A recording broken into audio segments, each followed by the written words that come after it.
Assalamualaikum warahmatullahi wabarakatuh. Perkenalkan, nama saya Umi Kamila dari kelas K321 MNR. Dalam kesempatan kali ini saya akan membuat video sebagai pemenuhan tugas UAS saya pada mata kuliah simulasi bisnis yang dibimbing oleh Bapak Angga Aditya Putra. Dalam kesempatan kali ini pula saya akan menjelaskan mengenai perencanaan sumber daya manusia. Berikut presentasinya. Untuk poin yang pertama, di sini saya akan membahas mengenai pengertian perencanaan sumber daya manusia. Menurut Mondi dan Noe pada tahun 1995, mendefinisikan perencanaan SDM sebagai proses yang secara sistematis mengkaji keadaan sumber daya manusia untuk memastikan bahwa jumlah dan kualitas dengan keterampilan yang tepat akan tersedia pada saat mereka dibutuhkan.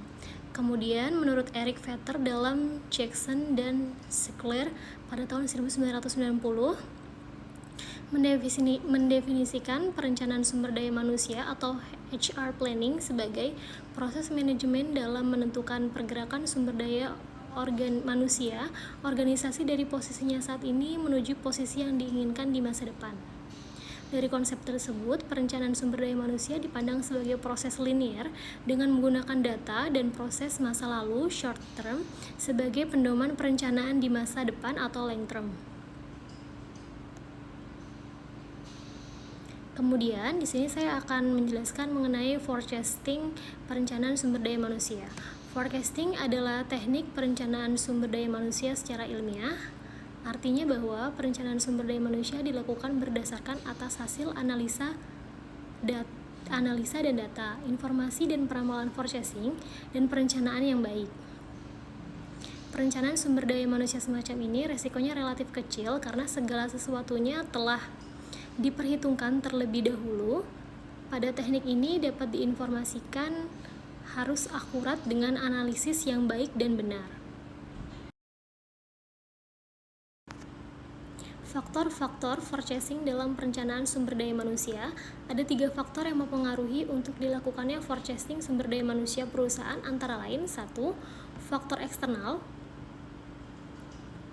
persediaan karyawan berdasarkan analisa pasar tenaga kerja serta tren kondisi kependudukan, sehingga ada kerjasama antara penyedia tenaga kerja dengan perusahaan dengan menjamin kuantitas dan kualitas karyawan. Yaitu ada faktor ekonomi nasional dan industri, lalu berikutnya ada faktor sosial politik dan hukum, dan yang ketiga ada faktor teknologi, dan yang keempat ada faktor persaingan. Lalu yang kedua, ada faktor-faktor internal, yaitu ada rencana strategi dan perencanaan operasional taktik. Berikutnya ada faktor bisnis baru, lalu ada faktor keterbukaan. Untuk poin yang ketiga, yaitu mengenai faktor ketenaga kerjaan, yaitu ada pensiun, PHK, meninggal dunia, dan karyawan yang sering absen sehingga tidak luput dari prediksi manajemen sumber daya manusia dan harus ada penggantinya. Lalu yang terakhir yaitu poin promosi atau kenaikan pangkat, pindah dan karyawan yang mendapat tugas pelatihan di luar juga harus diperhitungkan, baik dengan cara pergantian maupun rancangan penempatan yang lebih tepat. Berikutnya ada poin mengenai teknik-teknik forecasting dalam perencanaan sumber daya manusia, yaitu yang pertama ada teknik DLP, berikutnya ada teknik analisis tren, lalu ada teknik incrementalisme atau dekrementalisme, lalu ada teknik collective opinion, berikutnya ada teknik categorical and cluster forecasting, lalu ada teknik modeling, dan yang terakhir ada teknik pendapat lain. Berikutnya yaitu mengenai poin-poin komponen analisis perencanaan dan peramalan forecasting. Yang pertama ada rumusan filsafat perusahaan. Komponen ini berisi mengenai nilai-nilai atau norma-norma yang menjadi pegangan utama bagi perusahaan dalam melaksanakan kegiatan bisnisnya. Lalu yang kedua ada rumusan tentang identitas, tujuan, dan saran. Komponen ini memuat tentang identitas berupa penegasan dari misi yang dijalani oleh perusahaan.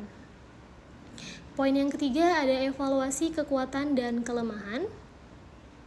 Komponen ini memuat hasil evaluasi mengenai kekuatan yang dimiliki dalam mensukseskan bisnis perusahaan, sekaligus juga mengenai kelemahan ataupun keterbatasan yang dihadapi oleh perusahaan dalam menjalankan tujuan bisnisnya.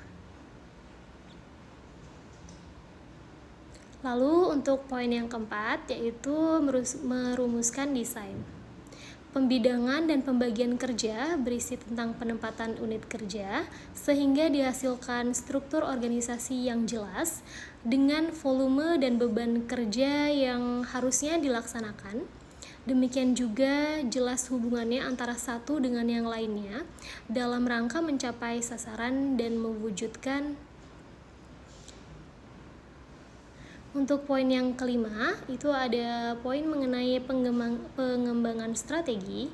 Komponen ini berisi tentang cara mencapai tujuan secara bertahap dan cara menilai ataupun mengukur tingkat pencapaiannya, tidak saja secara kuantitatif, tetapi juga kecepatannya dalam arti tingkat ketepatannya dilihat dari segi waktu.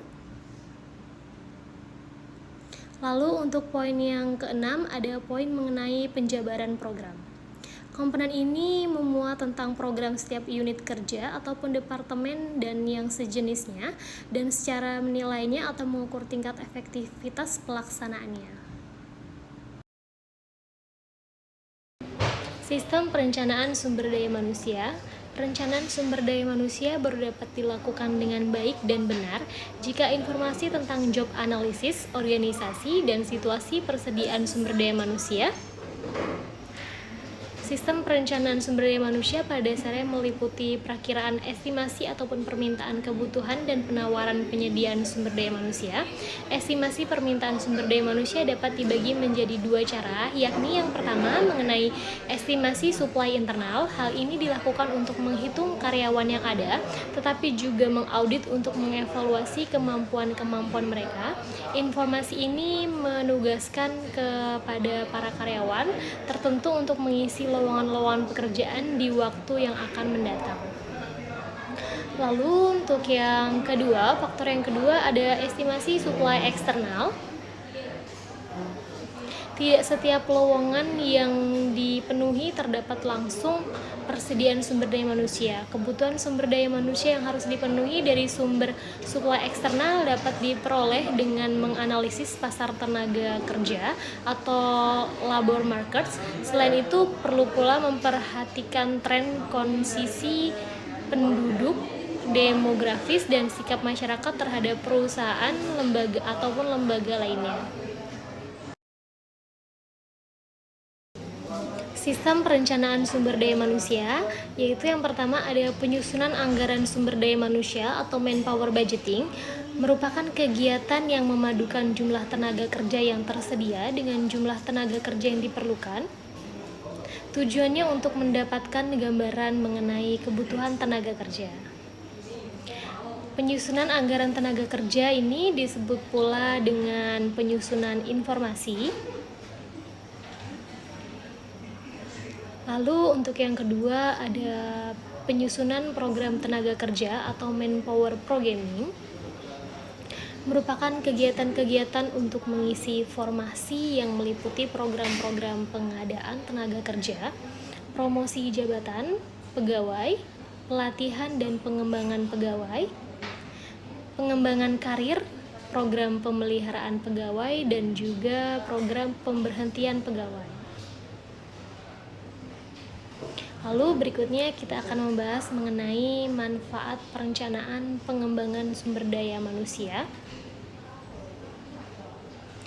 Manusia di masa depan kemampuan mendefinisikan kesempatan maupun ancaman bagi sumber daya manusia dalam mencapai tujuan bisnis. Yang pertama, dapat memicu pemikiran baru dalam memandang isu-isu sumber daya manusia dengan orientasi dan mendidik partisipan serta menyajikan perluasan perspektif. Berikutnya, untuk menguji komitmen manajemen terhadap tindakan yang dilakukan sehingga dapat menciptakan proses bagi alokasi sumber daya, program-program spesifik dan aktivitas. Berikutnya ada mengembangkan sense of urgency dan komitmen untuk bertindak. Untuk kesimpulan pada presentasi kali ini mengenai perencanaan sumber daya manusia, yaitu mengenai isu mengenai SDM adalah hal yang penting dan mendasar dalam perusahaan secara luas.